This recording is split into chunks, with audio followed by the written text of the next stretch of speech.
பார்வதி கூட சேர்ந்த ஒரு காரணத்துக்காக சாண்ட்ரா அவர்கள் ஃப்ராட் ஆயிட்டாங்களா? கமருதீன் அவர்கள் சாண்ட்ராவை பார்த்து ஃப்ராடு கீடு அப்படின்னு நிறைய வார்த்தை விட்டு பேசிட்டாரு. ஏன் இப்படி பேசினேன் அப்படின்னு கேட்டதுக்கு, பிஆர் வச்சு பிக் பாஸ் ஒரு டாஸ்க் கொடுத்தாங்கல்ல, அதில் இவங்க ஏன் பேரை சொல்லிட்டாங்க, அது எனக்கு பிடிக்கல. அது மட்டும் இல்லாமல் ஃபேமிலி வீக்குக்கு முந்தின வாரம் அந்த வீக் ஃபுல்லாமே அவங்க பேடாக நடந்துக்கிட்டாங்க. வெளியில் போய் படுத்த விஷயம்லாம் எனக்கு ஞாபகம் வந்துருச்சு, அதனால தான் நான் ஃப்ராடு கீடுன்னு சொல்லிட்டேன் அப்படின்னு உப்பு சப்பு இல்லாத ஒரு கிளாரிஃபிகேஷன் ஒன்று கொடுத்துட்டு இருந்தாரு. ஆனால் அவர் ஏன் இப்படி சொன்னார்னு உள்ள இருக்க கண்டஸ்டன்ஸுக்கும் தெரியும், வெளியில பார்க்குற ஆடியன்ஸுக்கும் தெரியும். பார்வதியின் கமருதீனுக்கு இடையில ஒரு பிரிவு ஒன்று ஏற்பட்டது இல்லையா?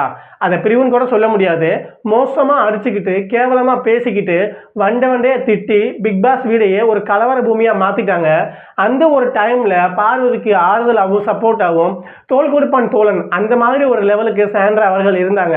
அதை இவர் மைண்ட்ல வச்சுக்கிட்டு தான் இப்போ பேச்சப் ஆனதுக்கு அப்புறம் சாண்ட்ராவை பார்த்து ஃப்ராடுன்னு சொல்லியிருக்காருன்னு நல்லாவே தெரியுது. பார்வதிக்கு ஆறுதலா இருந்த ஒரு பாவத்துக்கு சாண்ட்ராக்கு இப்படி ஒரு நிலைமையா? இதை பத்தி நீங்க என்ன நினைக்கிறீங்கன்னு என் கூட ஷேர் பண்ணிக்கோங்க.